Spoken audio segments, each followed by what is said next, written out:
right, I'm Chelsea. I'm the North America editor for Labels and Labeling magazine. I'm here today with Dan Muenzer, the president of the Tag and Label Manufacturers Institute.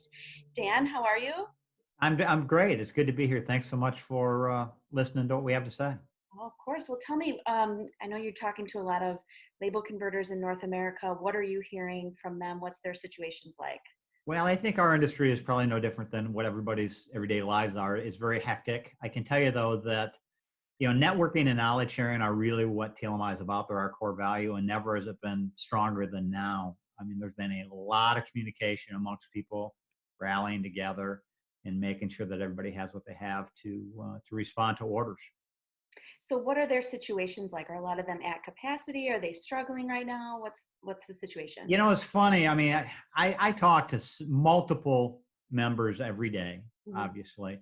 And I think the gross, not the gross, the main generalization is that label printers, the converters, are swamped.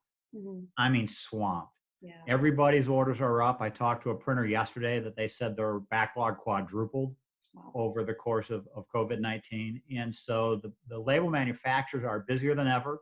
They say it's a challenge, but no one has not been able to respond to the orders that I requested. I haven't heard of having to turn away orders, nor have I heard of people not having enough orders.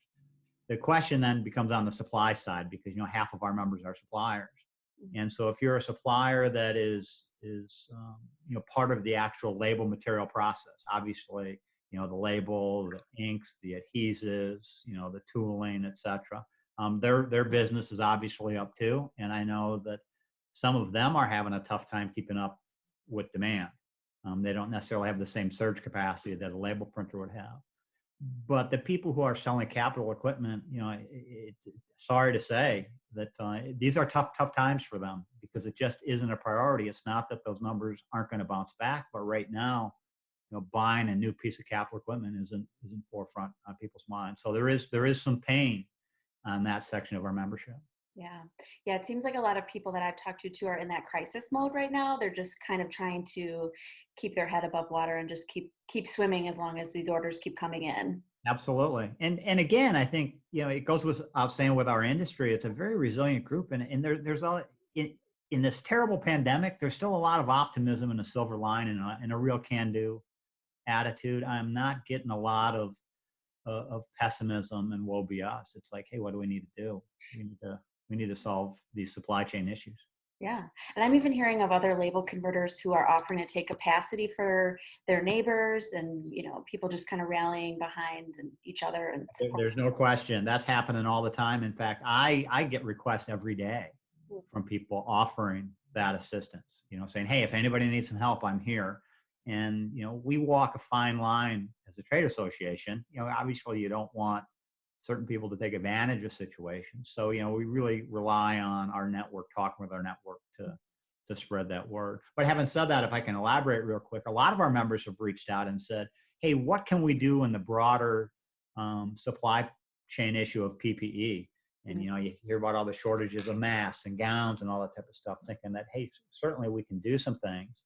Mhm. And a number of our members are actually doing some things. I don't think I'm at liberty to actually say what that is, but we have members that are involved with, face masks and face shields and gowns and things like that, where they're retrofitting equipment and doing what they need to have done, which is great.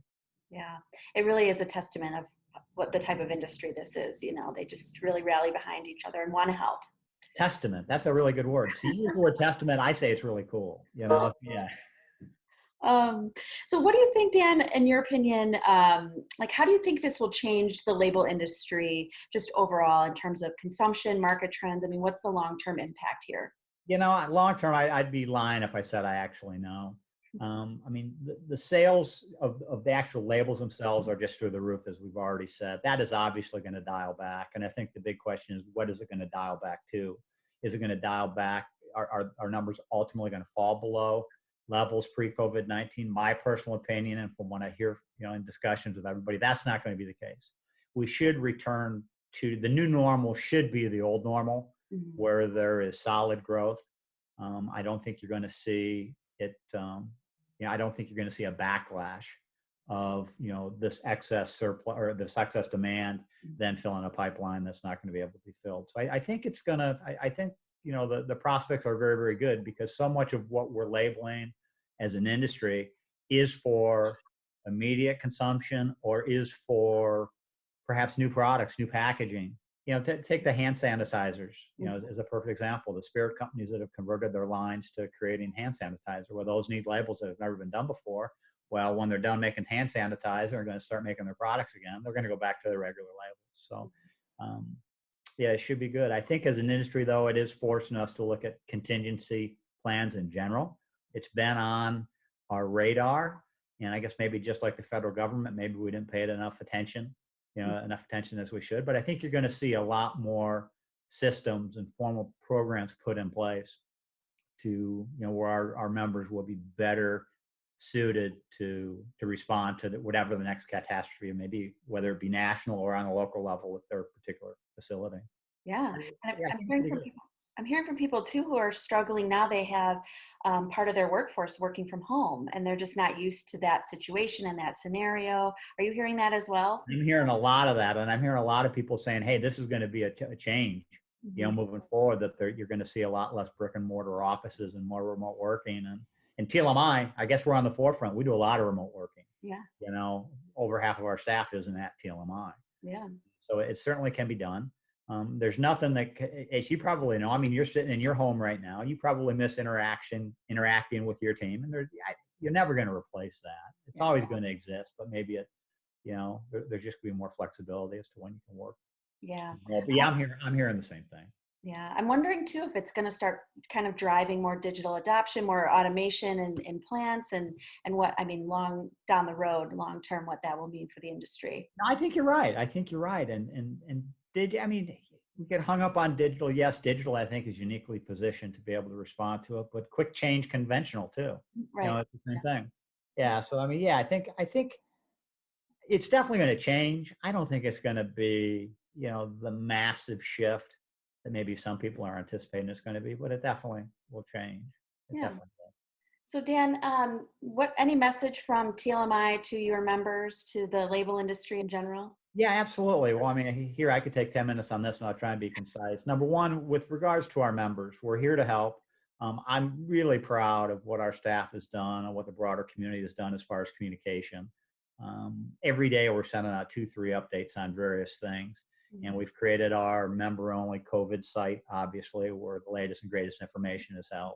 But I also want to say that to the broader label industry, we recognize that we have an obligation to lead the industry, whether you're a member or not. Mm-hmm. And so a lot of the information that we're sharing with members, we're actually sharing with the broader label industry. And if it's something that is of national or state importance and not specific to a TLMI member, we're putting it on the front face of our website.